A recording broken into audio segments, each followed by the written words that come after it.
Good evening, everyone. I hope you're all doing well under the circumstances. Been just news about the situation within South African electricity supply and how people are suffering, how people don't know what to do. Many people are shocked with how bad things have become. And welcome to this live stream. It's going to be short. And I want to make this live stream. I want some of you to ask me questions, but it's going to be literally 20 minutes. Then I'm going over into my members live, which starts at 8 o'clock. So, welcome to all of you. I want to tell you what the situation really is at the moment. And then you need to decide how you are going to deal with it. So I'm going to make it really blunt. When I was interviewed on Cape Talk a couple of days ago, Tuesday morning, it was just past 9. Um, I didn't have time to go into a lot of detail, but I managed to put out something very plain and simple that what we're experiencing now isn't going away overnight.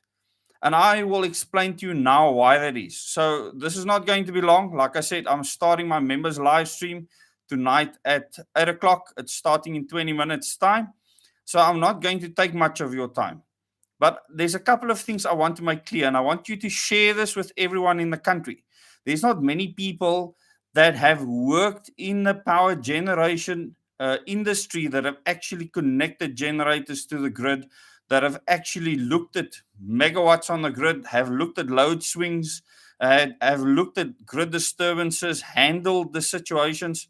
I'm one of those people, and I don't know of anyone else like that is publicly talking to people out there, trying to give them proper information.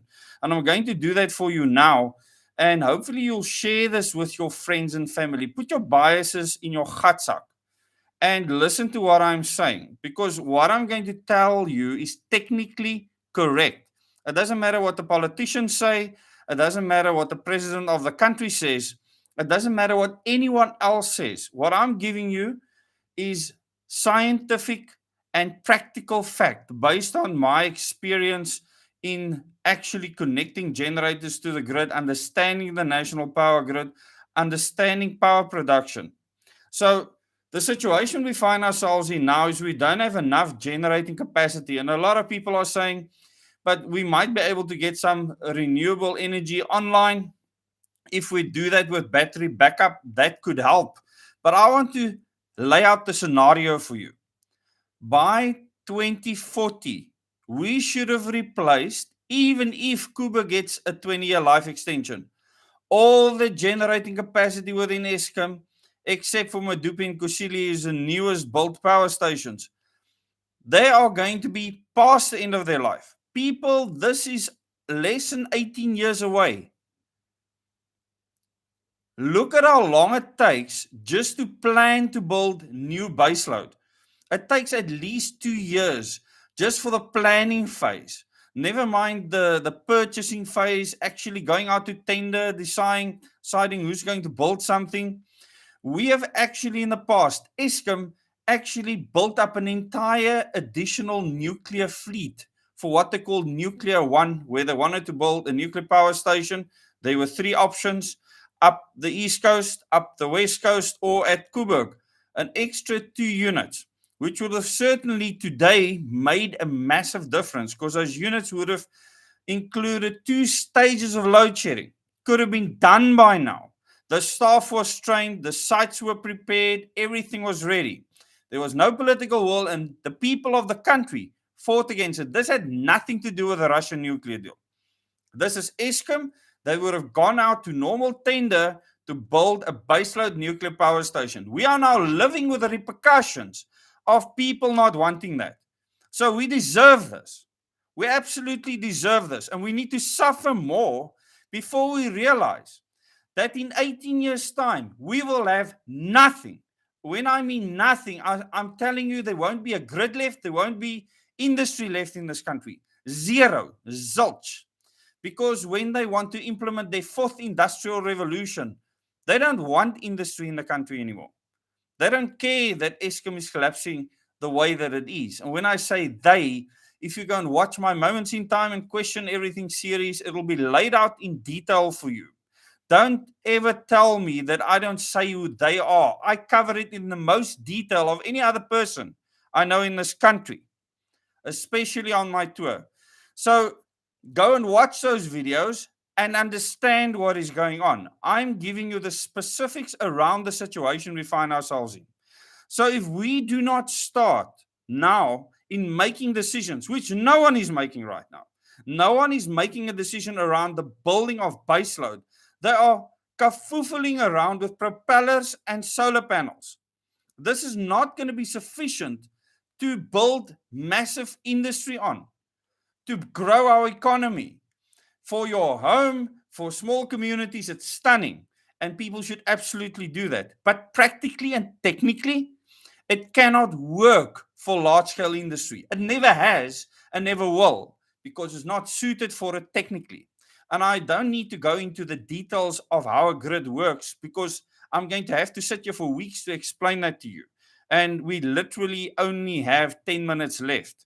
So what you need to understand is that we need to replace 30,000 plus megawatts worth of generating capacity. Okay? On average, if you had to build nuclear power stations that could give you 1,000 megawatts, that is 30 units in 18 years. Where else are you going to get that kind of power from? 30,000 megawatts minimum, just to keep the country afloat. Not improve it, keep it afloat. I want you to understand what I'm talking about here. And this is why I've asked people to become self-reliant, so that you can cope with what is coming, because most people in this country is oblivious. Most people in the world is oblivious, because they've always just plugged in a device and they can switch on their computer or their laptop or whatever it might be. Those days are coming to an end faster than you can ever imagine. I've looked at the logbooks. The units within Eskom are old. They have always been old. For the past 10 years, they've been old. They are breaking often. Often it's because of bad grade coal being supplied. Not Gupta coal. The Guptas aren't there anymore. But no one's asking questions, because you've been fooled. And I will be talking to the members now about how it's become more convenient for you to believe the lie, and how you've been conditioned to believe the lie because it suits you. And that needs to change. And on this channel, most of the members on this channel understand that they need to change the way they think, change the way they look at facts, so that you can actually see what's going to happen to you and your family and your community. Because no political party that's represented in parliament now is going to help you. No movement or organization outside of parliament can help you with this now. Because Eskom is set up for government to give them instructions on how and when to build generating capacity. IPPs is not going to save us. Anyone that tells you that, they're just making money off of you. And believe me, you are going to pay through your nose like you never have before. Carl McCowan of News 24 was absolutely correct when he said that Koeberg is the cheapest electricity on the grid, a nuclear power station. So when they tell you that nuclear is the most expensive, they are talking utter tripe. It's rubbish. If you can buy a Rolls Royce, it's going to last you 40 or 60 years, like in the case of Koeberg, would you rather buy that, where over that period it works out way cheaper, than buy something that you have to replace every 10 or 8 years? Because this is what we're facing right now. And you need to make that decision for your kids. Because you can say, sorry, I'm not interested in nuclear. That's fine. Face the consequences. Because if we want a cleaner environment, that is all we have right now. All the gas lines that we've wanted to put in from Saldanha, from all over the place, to run the gas turbines. The gas turbines were built in places so that we can run these gas pipelines. They've all been turned down. And you have to ask yourself, why? Why are they still running on diesel? Why are there still those massively expensive diesel contracts in place?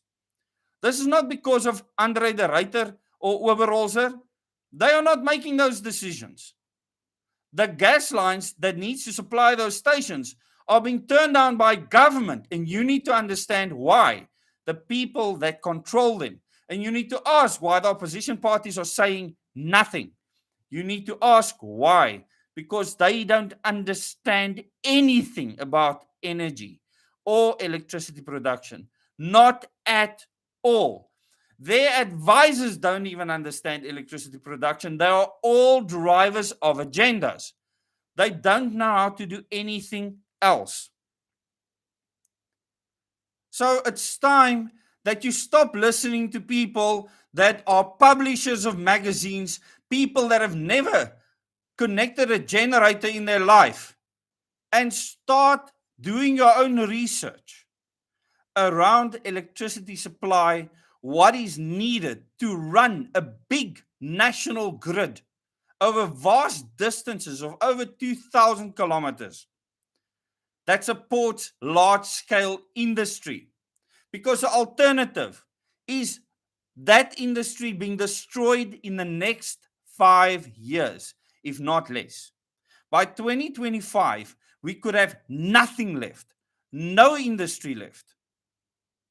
And all you will have to do is supply your laptop, your phone, and charge that. Because our homes actually uses a small portion of the power that Eskom supplies.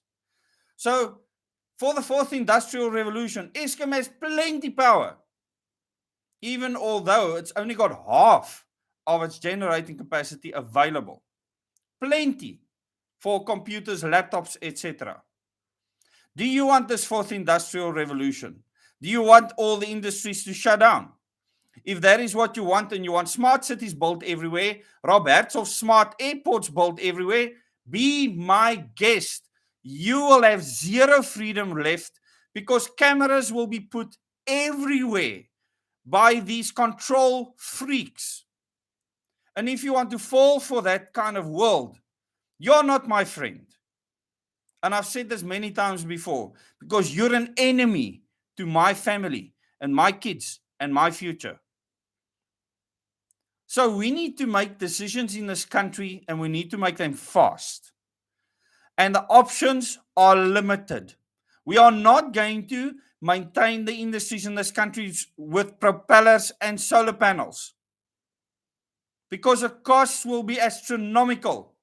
You need for every wind turbine, you need coal-fired backup or nuclear backup. You can't use nuclear as backup for wind turbines because you cannot ramp the reactors up and down. You can do it with the coal-fired power stations, and it's taken its toll on them. You will see that the moment wind was introduced, those turbines upcountry have been suffering and breaking down more. You can put the graphs next to each other and you will see it happening. And I can go into a lot of detail as to why that is the case. So people, you need to decide. I actually don't care what happens to you at the end of the day, because people are so obsessed with their consumption and consumerist lifestyles that they don't care about politics. They don't care about decisions that's being made. They don't care about many of these things, because life is comfortable until it is not. And when life ceases to be comfortable, all of a sudden, then people will start to do something. And I don't have a problem with that. As long as you wake up out of your slumber at some stage and realize that if you do not take action to make sure that you can be self-reliant and independent, supply your own energy, and survive in what is coming, you will not make it. People will exit this country like you have never seen before. And I have said, that there's three things, and then I will close, that is under attack in this country. The first one is gone, the Zulu Kingdom. The second one is Eskom. The last one is a secession battle. You will see this play out like clockwork. And people will say, but Desmond, how do you know this? Because I know the plan. It's open like a book. And people that cannot see it, that is too caught up in their consumerist lifestyles and in the babysitting of their kids at school and all the rest, I cannot help you. You must suffer, and suffer you will. Thank you very much for watching this live stream. For the 400 people that came to this live stream, please share this with your friends and family. Thank you very much. If those of you that want to join us with the members now at 8 o'clock in the members live chat, you can click the join button underneath. For those of you that are members, I will see you there just now. Good night, everyone.